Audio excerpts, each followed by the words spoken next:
నమస్తే అండి. మొత్తం మీకు ఎన్ని ఎకరాలు ఇది? 3 ఎకరాలు. 3 ఎకరాలు. మొత్తం 3 ఎకరాలు పత్తి చేను వేసారు. ఏం మందు కొట్టారు? ధర్మ.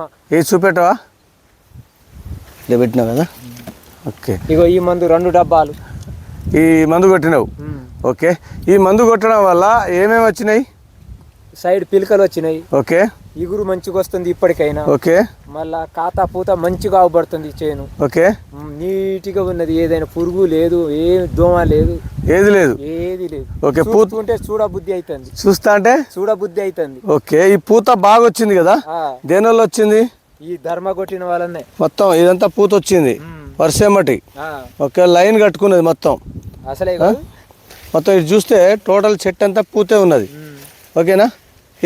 ఇదంతా పూత అంతా కాయ అయితేనే ఉంది. అడుగులో కాయ అవుతుంది. ఇది మొత్తం పూత కనబడుతుంది కదా.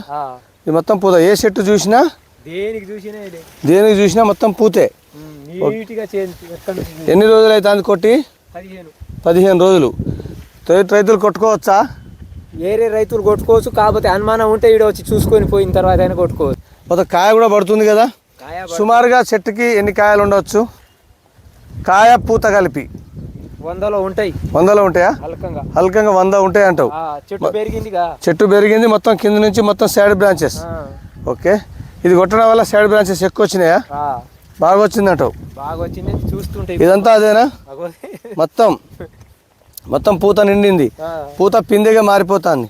ఏమైనా రాలిపోవడాలు ఉన్నాయా? పూత ఎక్కడ ఇప్పుడు మనం చూస్తుంటే చేనులో రాలినాయా? ఎక్కడ రాలే, కింద భూమిలో అవబడతాయి. అవును, దోమ కొడితే రాలుతుంది. మీకైతే దోమ కొట్టలేదు. బాగుందంటావు. ఇప్పుడు వరకు నాకు మంచిగా అనిపించింది. ఇప్పుడు నేను తీసుకొచ్చాను, చూసినావు అంతే. డౌట్కి ఏమి లేకుండా. ఓకే, నమస్తే.